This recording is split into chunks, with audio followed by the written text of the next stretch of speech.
TF2 has got a lot of weapons, more than 200, and with so many, it was inevitable that some would shine more than others.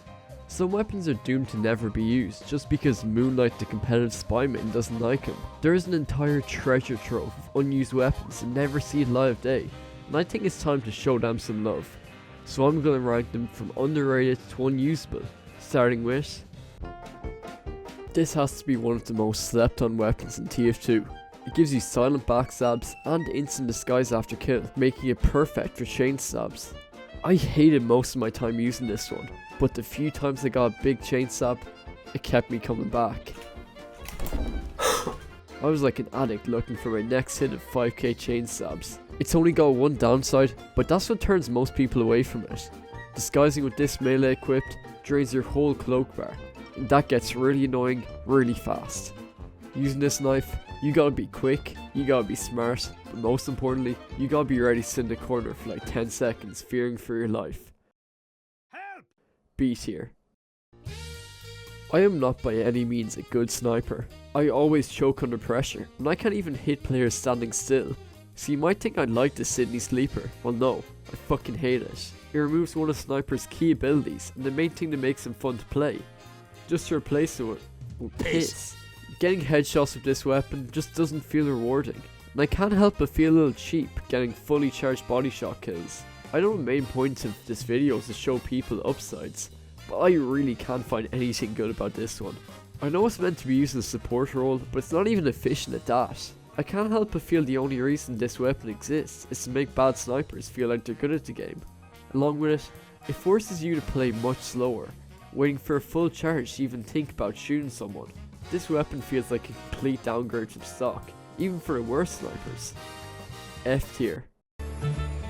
Demoman is one of my favourite ways to play TF2, and loose cannon perfectly complements that playstyle.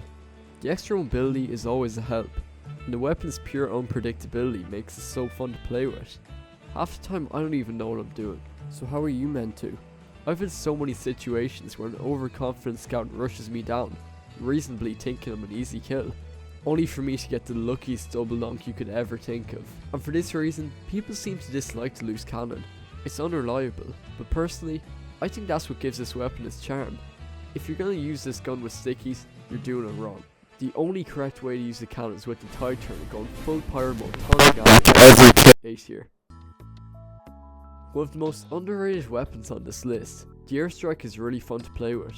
Faster fire speed lets you pull off even better jumps than before, and the gun's extra clip size means you can poke around the whole map. But there's a reason no one uses this gun. The rockets are just weak, like really weak. Anywhere other than point blank, you do a max of 30 damage. But something most people seem to ignore is the weapon doesn't work best with the base jumper, but with the gunboats. Using these two together, you can rocket jump everywhere and take barely any damage. Plus, you can actually take heads from Demonites or Bazaar snipers. Barely ever useful, but it's cool to know. B tier. This one seems to get a lot of hate from the community, and I can completely understand why. In my first few games using it, I had no clue what to do, but then I had a mindset change. I started studying Russian literature, I meditated daily, I watched half a Big Joey video, and I started playing differently. Instead of running straight into fights, I let the fights come to me. If you play how you usually play, you won't be able to use the brass beast. You have to let it shape how you play, and that's when you start seeing rewards. I don't think many people really acknowledge how much of a difference 20% extra damage can really make to your gameplay. Little help? I'm dying here! Help! Oh, another thing. You're gonna need a shotgun with this. If you get caught off guard by a scout, you'll never have enough time to wind up. It feels really weird using a shotgun on heavy for something that isn't a meme playstyle, but overall, I have to give this an A tier. I've never been a fan of this one. It just takes the downside of the Airstrike without actually giving you the fun parts. It was kinda just made to be a starter rocket launcher. Less punishing, but also less rewarding. Even after using it for a while, I can't figure out what the intended playstyle is. But from what I've seen, the best way to play seems to be using combos. So in that case, the only secondaries I can recommend are the panic attack or the reserve shooter.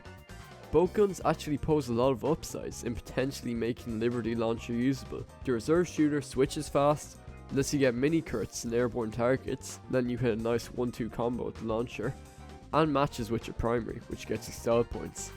On the other hand, the panic attack deals more damage up close, switches faster, and isn't affected by random bullet spread. It also has a downside of successive shots becoming less and less accurate, but I never even noticed that until I researched the video.